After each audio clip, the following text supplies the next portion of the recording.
Une personne sans référence, un bon matin devient une légende. Namesana nangate koyebanae.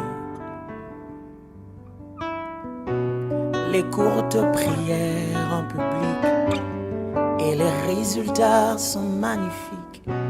C'est que les nanga kogumenana aussi. Il m'appelait, je le sais, Likabwezo pela katinanga. Namituni pona nini Eza umela Yakolo bezebele. Bonsoir chez vous, bonsoir bien-aimés, chers téléspectateurs. Nous sommes encore dans la joie d'être avec vous dans le cadre du temps d'édification. Je crois que Dieu ne cesse vraiment de nous faire du bien. Nous sommes contents à chaque fois que vous nous laissez vos commentaires sur la page Facebook ATK Édification, même par mail avec sur la chaîne Aristoni TV. Et même pour ceux-là qui ont l'habitude de nous écrire par WhatsApp, en tout cas que le Seigneur vous bénisse pour tous ces encouragements. Nous en sommes vraiment encouragés, nous sommes reconnaissants pour tout ce que vous faites. Voilà, j'ai un message sur lequel nous allons essayer de nous étendre, de partager. Ça ne sera pas vraiment un message lié à la doctrine. Non, je ne serai pas vraiment là-bas. Mais nous allons toucher un peu ce qui a trait à l'actualité et en même temps essayer de sortir une pensée ou de donner une certaine orientation par rapport à ce que la Bible préconise ou par rapport à l'orientation que la Bible peut nous donner sur ça. J'aimerais prier. Père, nous te rendons gloire. Merci pour tout ce que tu ne cesses de faire pour nous. Bénis encore ces temps. Fais-nous du bien au nom de Jésus. Amen. Alors, j'aimerais partager avec vous ces sujets que j'ai intitulés de la sorte, le culte en ligne. Le culte en ligne. Donc, en d'autres termes, le culte sur les réseaux sociaux. Donc, nous allons quand même essayer d'en parler. Donc, voilà. Déjà, lorsqu'on parle du culte, le concept culte, j'aimerais vous avouer que c'est un concept qui est très, très large, vraiment très large. On peut faire des séries d'enseignements sur le culte pour comprendre vraiment le culte en profondeur. Mais ici, j'aimerais juste donner, une brève explication qui va nous servir, qui nous sera quand même utile par rapport à ces messages. Donc, c'est un peu dans cet angle ou dans cette optique que nous allons essayer de parler. Lorsque je parle du culte ici, je suis en train de faire allusion à la rencontre de chrétiens autour de la personne de Dieu et autour de l'édification fraternelle.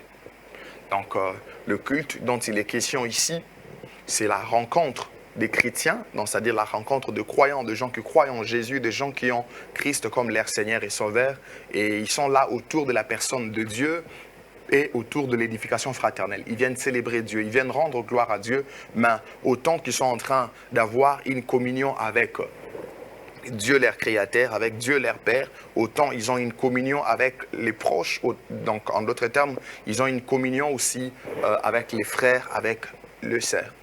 Donc, c'est un peu ce qu'on peut avoir comme pensée globale par rapport au culte. Mais déjà, lorsqu'on parle du culte, il peut y avoir plusieurs sortes de cultes. On peut avoir un culte qui est personnel, c'est-à-dire moi-même, je peux être chez moi à la maison pendant mes temps de dévotion. Je l'appellerai aussi culte, donc mon culte pour Dieu, vous voyez. Mais nous-mêmes, c'est-à-dire parce que la Bible nous exhorte pour nous dire que offrez vos corps comme un sacrifice vivant, saint, agréable devant Dieu, et cela sera de votre part un culte raisonnable. Donc même le croyant lui-même doit être un culte. Le fait de s'offrir, le fait de se donner à Dieu, c'est tout un culte. Vous voyez, donc voilà pourquoi je disais que le culte est vraiment le concept est vraiment très vaste, très large, donc ça demandera vraiment de décortiquer. Mais lorsqu'on est dans le contexte dont je parle, la rencontre des chrétiens autour de la personne de Dieu, dans des tels moments, c'est-à-dire Dieu est au centre, nous venons tous pour rencontrer le Seigneur. Autant nous sommes aiguisés par son esprit, donc c'est-à-dire autant que nous sommes aiguisés, l'aiguisement vient de Dieu, autant que nous sommes aussi en train de nous aiguiser. Donc ce sont des moments très capitaux pendant lesquels on écoute le Seigneur au moyen de la prédication, des enseignements et autres. Pendant qu'on chante pour le Seigneur, on s'édifie. Donc il y a tant de choses. Il y a même l'apôtre Paul qui dit que lorsque vous vous rencontrez, si quelqu'un a un cantique qu'il chante, si l'autre a un témoignage qu'il donne, si l'autre a une exhortation, une révélation qu'il donne, mais que tout s'efface pour l'édification. Donc vous voyez que l'objectif du culte, c'est de rencontrer Dieu et de pouvoir s'édifier. Ça, c'est très important et très capital. Mais il y a quelque chose que nous avions constaté, vous serez d'accord avec moi, parce qu'il y a même une église que je connais, c'est depuis pratiquement 2011 ou 2012, ils ont été inspirés de Dieu, ils avaient déjà vu, là, ils ont commencé à faire parfois des cultes en ligne ou de cultes sur le réseau social. Parce qu'aujourd'hui, avec tout ce qu'il y a comme plateforme, tout ce qu'il y a comme réseau, avec la possibilité que nous offre l'Internet aujourd'hui, les gens peuvent se mettre à avoir un culte sur les réseaux sociaux. Ça s'est fait. D'ailleurs, avec la pandémie, et surtout en 2020, on a fait ce constat. Donc, on a été obligé avec des confinements et autres. Les gens, on était en train de prier à la maison. Il y a des églises qui organisaient des cultes en ligne. Et comme ce n'est pas encore fini, même dans d'autres pays, il y a des gens, à un moment, quand ils ferment, ils confinent, il faudrait faire des cultes en ligne et qu'on sort. Et même en dehors de ces contextes, c'est aussi une très bonne habitude que les gens ont pris de temps à autre, commencé à faire de cultes en ligne, c'est-à-dire les gens se mettent à prier, les gens se mettent à suivre l'enseignement, la prédication et aujourd'hui, avec l'évolution, on peut même donner des offrandes aussi à distance. Vous voyez un numéro PayPal qui passe, vous avez un numéro bancaire où on vous donne un numéro pour une adresse électronique et vous allez devoir verser ou envoyer votre offrande. En effet, je suis très content de voir tout ce qu'il y a comme mécanisme, tout ce qu'il y a comme possibilité pour l'organisation de culte aujourd'hui. Parce que vous pouvez être à distance avec quelqu'un, ou vous pouvez être à distance avec des gens, mais vous pourriez aussi vous mettre ensemble, vous avez la possibilité de prier, vous avez la possibilité de prendre du temps dans la présence de Dieu. Quoique, il peut y avoir une certaine distance. Nous saluons des hommes des sciences qui travaillent dans ces domaines parce qu'à un certain moment, quand les réseaux sociaux ont commencé à prendre de l'ascendance, il y a d'autres personnes disaient ce sont des trucs sataniques, s'inspirer par le monde de ténèbres, tout ça. Les enfants de Dieu ne peuvent pas utiliser ces choses. Bon, au fil des temps, ils ont quand même trouvé la raison. Ils ont compris que le problème, ce n'est pas les réseaux sociaux, mais le problème, c'est la manière d'utiliser. Le problème, c'est l'usage. Et d'ailleurs, on peut en profiter, s'en servir comme un moyen d'évangélisation. Et Dieu, par sa grâce, a permis quand même à son Église de savoir comment utiliser ces choses, comment utiliser ça. Donc nous sommes nous sommes de ceux qui ont l'opinion pour dire que c'est une très bonne chose aujourd'hui. C'est vraiment de choses qui aident l'Église, parce que vous l'avez constaté même avec de confinement, tout ça pour cette pandémie qui est en train de déranger le monde. Et les gens ont pris l'élan. Les gens ont pris l'élan. Aujourd'hui, il y a même des groupes chrétiens qui n'évoluent que sur les réseaux sociaux. Ça va, c'est une très bonne chose. Mais il y a une question que nous devrons nous poser, ou une question sur laquelle j'aimerais donner un peu une orientation par rapport à cette question. C'est celle de savoir si le culte en ligne peut-il remplacer les cultes physiques. Si les cultes en ligne peut-il remplacer les cultes physiques. C'est-à-dire, je suis chez moi à la maison, je me dis, bon, de toutes les façons, je pars souvent à l'église, mais en tout cas, cette période ici, je ne vais pas commencer à partir, à fouler mes pieds à l'église pour être au culte, mais je serai chez moi à la maison et je vais commencer à suivre le culte en ligne seulement. Parce que nous voyons aujourd'hui les églises, le culte se tient en présentiel, mais on donne aussi la possibilité déjà de faire les directs pour permettre aux gens qui sont loin de pouvoir suivre aussi les cultes, tout ça et là. Maintenant, est-ce que nous devons aller dans cette optique pour dire, comme il y a le culte en ligne, qu'on ne puisse plus fréquenter nos églises, qu'on reste à la maison, c'est-à-dire même si les autres partent là-bas, se réunissent, font le culte, nous on peut à nous rester à la maison? C'est à cette question que j'aimerais un peu nous donner une réponse. Je dirais non. Le culte en ligne ne peut pas remplacer le culte physique. Certes, Dieu n'est pas limité. J'aimerais que nous soyons aussi équilibrés. Dieu n'est pas limité.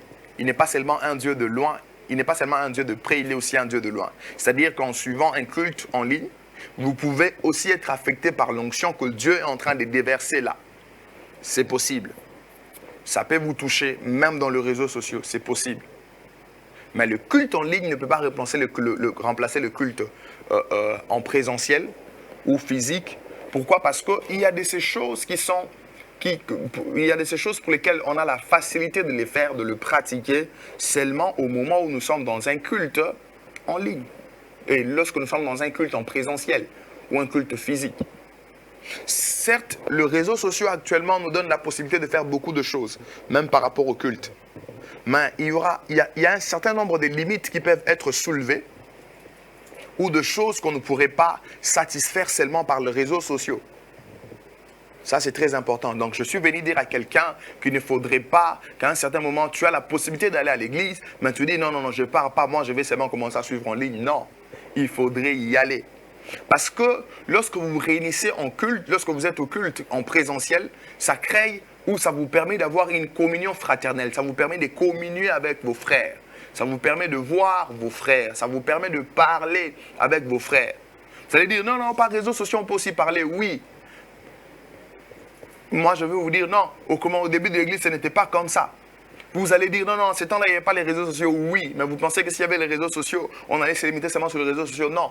La communion fraternelle a une autre intensité lorsqu'on est ensemble. Pour preuve d'ailleurs, lorsque vous aimez quelqu'un, au fur et à mesure, si vous parlez, vous êtes un peu éloigné, vous ne parlez que par réseaux sociaux, par téléphone, tu diras, ah non, j'ai vraiment besoin de te voir, est-ce qu'on peut se rencontrer? Est-ce qu'on peut se voir? Donc c'est comme ça fait toujours du bien, c'est très important et très capital. Donc je suis venu dire à quelqu'un, tu ne dois pas négliger le culte en présentiel à cause du culte en ligne. Non. Non. Et d'ailleurs, lorsqu'il est question de prendre la Sainte Seine, vous allez prendre votre Sainte Seine sur les réseaux sociaux. Parce que là, il sera question de prendre le vin, de prendre du pain. Et l'homme de Dieu va devoir prier pour cela. Et tout ce que l'Église peut prévoir, on va répartir ça aux frères et sœurs qui sont là présents, ils vont prendre la scène, ils vont communier ensemble. Vous voyez qu'il y a un certain nombre de choses qu'on ne pourra pas faire seulement sur les réseaux sociaux. Donc la présence physique est d'une très, très grande importance. Et l'édification mutuelle, c'est très important. Parce que lorsque nous partons à l'église, on n'est pas seulement édifié pendant le moment de la prédication. Mais l'édification vient même après la prédication, même à la fin du culte. C'est-à-dire, il y a un frère qui peut avoir même un message sur vous, il peut exercer un don spirituel et cela peut vous communiquer la foi, cela peut vous motiver, cela peut vous donner aussi de l'enthousiasme. Ça peut vous faire du bien. Donc, il y a un certain nombre de choses qu'on ne sait pas faire seulement dans le culte sur les réseaux sociaux. Comme je viens de parler de l'édification mutuelle. Ça demande que vous puissiez aussi vous voir. Et si vous lisez d'ailleurs la Bible dans les livres de Hébreux chapitre 10, le verset 25, la Bible dit « N'abandonnez pas vos assemblées comme c'est la coutume de quelques-uns. » Vous voyez déjà qu'en ces temps-là, le rédacteur qui est en train d'écrire disait aux croyants juifs qu'ils ne doivent pas abandonner leurs assemblées. Lorsqu'on dit « N'abandonnez pas vos assemblées », vous allez me dire « Non, mais abandonner, oui. Je peux continuer à soutenir mon assemblée, mais je ne suis pas là présent. » Non, ça implique toujours une certaine participation physique. Ça, c'est important. Ça implique une certaine participation physique par rapport à ces textes, le sens. Quand vous essayez de faire l'herméneutique de ces textes, vous comprenez que la participation physique y est pour beaucoup et pour beaucoup. Ça, c'est très important. N'abandonnez pas vos assemblées. N'abandonnez pas vos assemblées. Et un autre élément, lorsque nous nous réunissons, les hommes de Dieu peuvent imposer le main sur vous. Comme je le disais tantôt, notre Dieu n'est pas limité, même de loin il peut agir. Mais au-delà de ça, vous aurez toujours besoin de vous rapprocher des hommes de Dieu qui vous imposent le main. Qui vous imposent le main, comme la Bible dit que celui qui est malade, qu'il aille auprès des anciens et ils vont devoir prier pour lui en lui imposant le main. Et la prière de la foi sauvera le malade. L'imposition de main est très importante et très capitale. Mais vous pensez que seulement sur les réseaux sociaux, vous allez vous limiter à les faire sur les réseaux sociaux en ligne? Non, vous avez besoin de vivre, de voir ces choses. Ça, c'est très important. Vous avez besoin que l'homme de Dieu vous impose le main. Il y a des choses qui se communiquent aussi en présentiel. Tout comme il y a des choses qui peuvent se communiquer aussi à distance. C'est pour vous dire que les cultes, votre présence physique au culte est d'une très grande importance. Ce n'est pas une option. Non. C'est comme pour l'usage de l'onction d'huile. L'homme de Dieu peut prendre de l'huile, il prie pour l'huile et il essaie de vous oindre de l'huile et il fait un service de prière. Vous pensez que l'huile qu'il a utilisée, si vous êtes sur les réseaux sociaux, ça sera transféré un peu jusque chez vous à la maison? Non. Quoiqu'il y a des particularités où l'homme de Dieu peut se mettre à dire à tout le monde, si vous avez votre huile, moi je vais prier et ensuite vous allez appliquer. Donc vous voyez que le culte sur les réseaux sociaux ne peut pas remplacer notre présence dans le culte à l'église. Je viens vraiment éveiller notre conscience parce que les réseaux sociaux actuellement, c'est un bon instrument. Ce sont de très bons instruments que nous avons à notre disposition. Mais si nous ne faisons pas attention, nous risquerons de dévier. Si nous ne faisons pas attention, nous risquerons de mal nous en servir et ça peut retourner contre nous. Ça peut devenir fatal, ça peut devenir une mauvaise chose pour nous. Donc c'est très important et très capital que l'Église comprenne, que l'Église sache ces choses. Très important. Nous pouvons suivre le culte en ligne tout en n'étant pas négligé la participation physique dans les cultes dans nos églises locales. Donc, c'est-à-dire, je peux être très souvent peut-être motivé ou encouragé, affecté par l'onction d'un homme de Dieu. Oui, je peux le suivre en ligne. Mais lorsque je suis dans une église locale, j'ai l'obligation et la responsabilité d'y aller à chaque fois qu'il y a des programmes parce que c'est bénéfique pour moi. Mais en cas de force majeure, j'ai un empêchement. Oui, je peux suivre le culte en ligne. Je peux me contenter de ça. Ou soit je suivis le culte à l'église, le message était très bénéfique, mais je n'avais pas bien suivi. J'ai besoin de faire comme un récap sur ce message. J'essaie de résuivre. Voyez. Donc c'est dans cette optique que vous pourriez fonctionner et ça vous sera très important et très capital. Donc j'étais juste venu dire à quelqu'un que vous ne devez pas négliger les cultes en présentiel. Votre présence est d'une très grande importance dans votre église locale. Vous pouvez suivre des cultes en ligne, c'est une bonne chose, mais ne négligez pas votre présence dans le culte de vos églises respectives. Que Dieu vous bénisse pour cette lumière qui vient de nous accorder. Que sa grâce soit avec vous et je crois que nous nous retrouverons dans un prochain numéro. Merci, soyez bénis.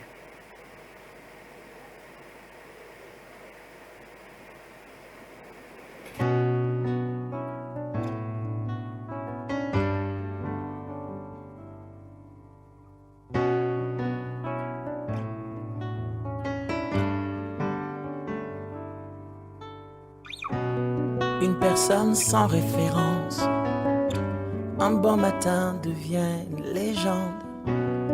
Namesana nangate koyebanae. Les courtes prières en public et les résultats sont magnifiques. C'est que les nanga kohumenana l'ensemble. Il m'appelait, je le sais. Likabwezo pela katinanga na mituni pona nini ezo umela yakolobe zebele